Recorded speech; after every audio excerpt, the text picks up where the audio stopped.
कभी ख्याल क्या है कि ये बुलंद उबाला पहाड़ जो आज खामोशी से जमीन पर खड़े हैं, कभी जमीन के अंदर सबसे ज्यादा शूर वो शराबे वाले लम्हों का नतीजा थे। ये कोई आम बात नहीं, ये एक कुदरती एजाज है जिसका राज जमीन की गहराइयों में छिपा हुआ है।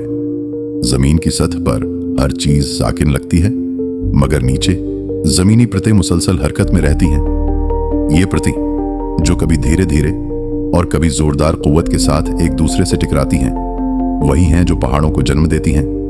तसव्वुर करें, लाखों साल का एक ऐसा मंजर जहां जमीन की परतें बढ़ती हैं, तह दर तह चट्टानें दबाव में आती हैं और दबाव इतना बढ़ जाता है कि चट्टानें आहिस्ता आहिस्ता ऊपर उठती हैं।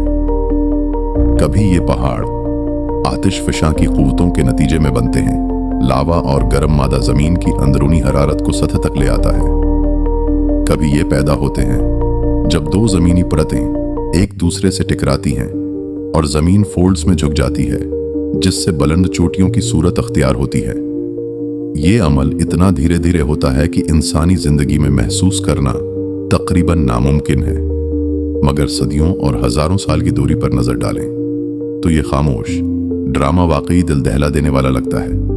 फजा के ज़रात, बादलों की आहिस्ता हरकत और सूरज की तलाई शुआएं जब पहाड़ों की कड़कदार चोटियों पर पड़ती हैं तो यूं लगता है जैसे जमीन ने सदियों की मेहनत से अपना अजीम शाहकार तख्लीक किया हो। इन पहाड़ों के अंदर भी जिंदगी की दास्तान छिपी हुई है। चट्टानों की तहों में कदीम आसार, पुराने पौधे और छोटे जानदारों के नकूश जो हमें जमीन की तारीख और इर्तुका के बारे में बताते हैं। यह साइंसी शवाहिद बताते हैं कि जमीन कभी भी जामद नहीं रही।